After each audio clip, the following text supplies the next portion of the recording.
Gesto, seu podcast genial de resumos, resenhas, ampliar seu repertório intelectual. Pega a ideia, leva adiante, mas saber em cada instante. Digesto, conhecimento essencial.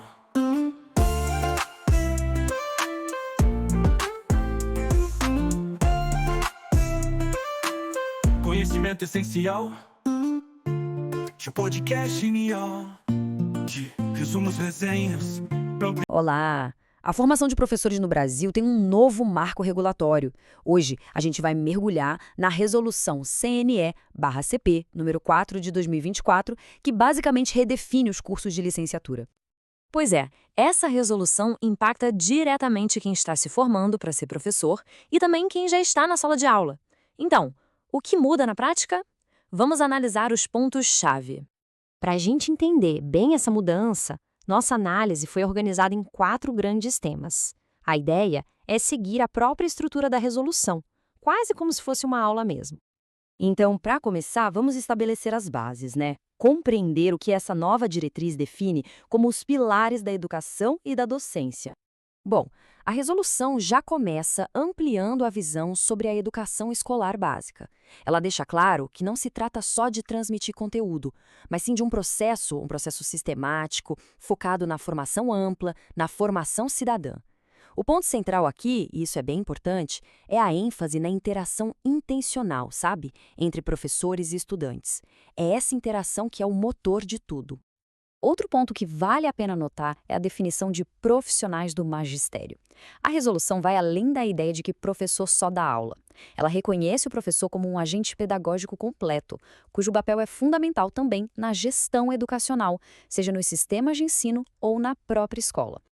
Ok, com essas definições estabelecidas, vamos agora para a filosofia por trás da norma. O que orienta essa nova formação e qual é o perfil do profissional que se espera formar ao final do curso? A resolução estabelece princípios muito claros. A formação passa a ser vista como um compromisso público do Estado e exige uma conexão forte mesmo, entre teoria e prática, com foco num projeto humanizador. E um destaque bem legal é o reconhecimento da escola não só como local de trabalho do professor, mas como um espaço essencial para sua própria formação contínua. Essa citação aqui revela a ambição da resolução. Olha só, a docência é colocada de forma explícita como um pilar para a construção de uma nação democrática, justa e inclusiva. Isso significa que o professor não é só um transmissor de conhecimento. Ele é formalmente reconhecido como um agente de transformação social. É um peso e uma responsabilidade enormes. E claro, o perfil de quem se forma tem que refletir esses princípios. Espera-se um profissional completo, ético, investigativo, inclusivo e, hoje em dia, claro, tecnologicamente fluente. Mas vai além. Ele deve ser participativo na gestão da escola e ser capaz de analisar criticamente a realidade para propor soluções para os desafios da educação. Certo, mas e como os cursos devem se organizar para formar esse profissional?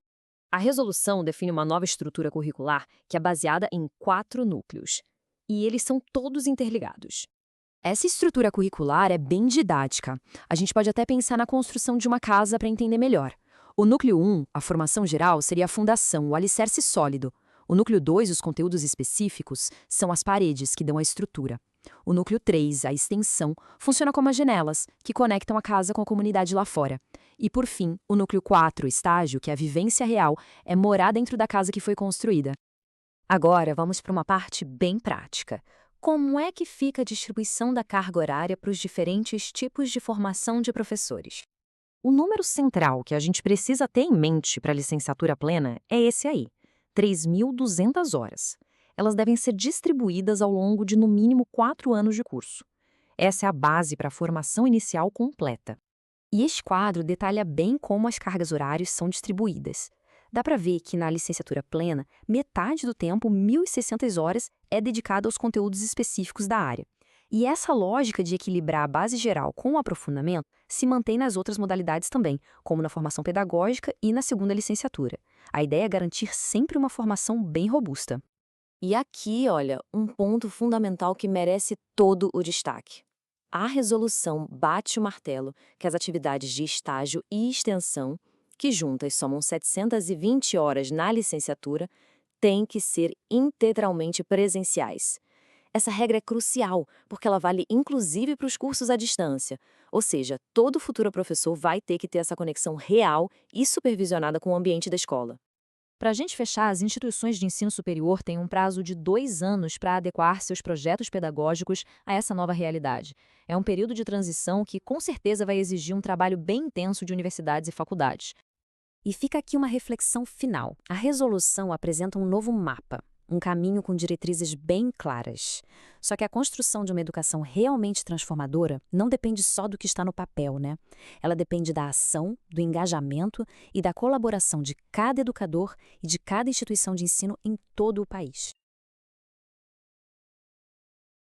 Digesto, seu podcast genial de resumos, resenhas, pra ampliar seu repertório intelectual. Pega a ideia, leva adiante, mas saber em cada instante. Digesto, conhecimento essencial.